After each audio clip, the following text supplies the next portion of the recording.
Well, we know, I think now what this league's all about. I've been here now for sort of this my fourth season here, and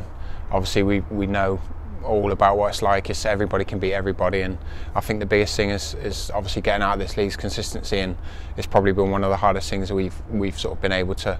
put together this season, is a decent run of back-to-back wins and that consistency of winning football matches. And I think that's all you need really to try and get out of it is sort of back-to-back wins and a bit of confidence that comes from that. I think that's, well, since, like I say, I've been here, we normally perform against the better teams, and we went there on Saturday and we sort of were confident in going and getting a result, which a lot of people looking would have been like, oh, they're not on a great run, and obviously facing a team at the top of the table, you're just going to go there and get rolled over. But it never works out that way, and then obviously we come up against teams that lower down in the table like ourselves at the minute, and we sort of, I don't know, maybe half think we should just be able to just turn up and beat them, and it don't work out like that. So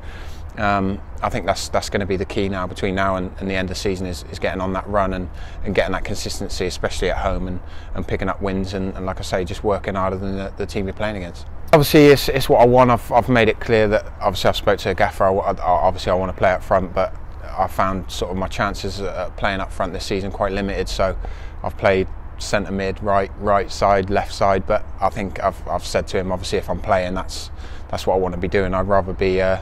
playing sort of a centre midfielder than being a striker and sat on the bench. Obviously I want to play, I'm not getting any younger either, so playing week in, week out is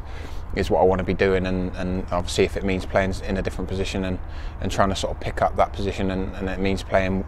sort of every other week, then that's what I'm more than happy to do. So it's just a case of, like I say, trying to work as hard as I can, and if I get a chance, just try and do the best I can, whatever position that obviously I'm picked in. Everybody that knows Stu knows about his passion and love for obviously the club, and trying to take the club in a direction that's positive and forward. And when the first time I come in, I think he had been knocking things down, and he'd been driving little mini dump trucks into, I think, turnstiles out there and knocking them down. So I think he's very hands-on as a chairman, not like many chairmen that obviously I've worked for before, that he's very much sort of a part of the club. He's here day in, day out, and obviously just looking around you can see his plan and his vision of where he wants the club to be, and he's obviously setting it up that hopefully we can go out there and get the results on the pitch that take the club to the next level. It's just important that we go into the game in the same mentality we did on Saturday. We knew it was going to be a tough game, but like I say, we went into it full of confidence that we could obviously go up there and get a result against a team that had not been beaten very often this season. So coming back home on Saturday, we need to make sure we've got that same mentality and go out there and give it the same effort and the same performance and energy levels that we did on Saturday.